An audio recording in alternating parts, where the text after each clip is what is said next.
Acting Governor Ascutsa inilatag ang mga proyekto ng pamalang panlalawigan ngayong 2026 sa unang regular na session ng Sangguniang Panlalawigan.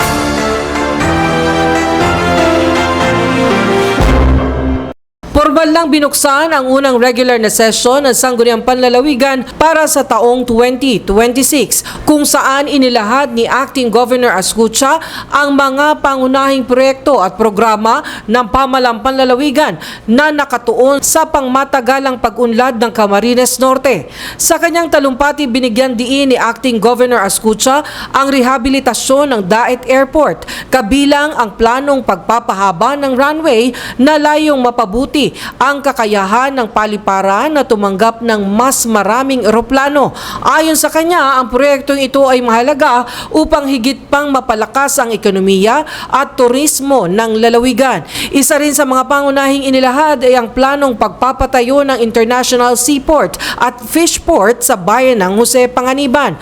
Layunin ng proyektong ito na pasiglahin ang kalakalan at industriya ng pangingisda na inaasahang magbibigay ng mas maraming oportunidad sa kabuhayan para sa mga residente. Implementing is the rehabilitation and construction of our Daet Airport. It started last year and with a budget of 250 million, and then by this year there is another fund for 250 million coming from Senator J.B. Herschel. So all in all, it will be finished with the total allocation that are given to us by the national government.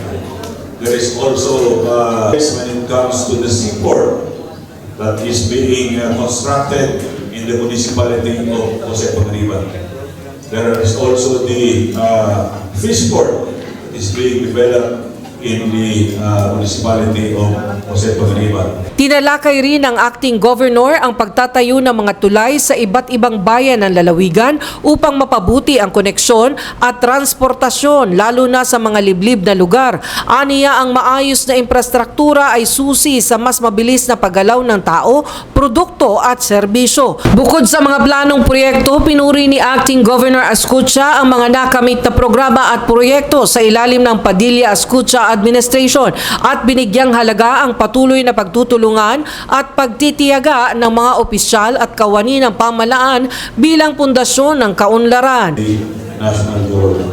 There are a lot of bridges that are being constructed in the municipality of Davao. There is Daet Bridge 3, and then Daet Bridge 4, and then there is the Mangiso Bridge, and then there is the Kamangsan Bridge in the municipality of Kapalonga. And these projects, they are being implemented through the effort and hard work of our Governor, Don Padilla.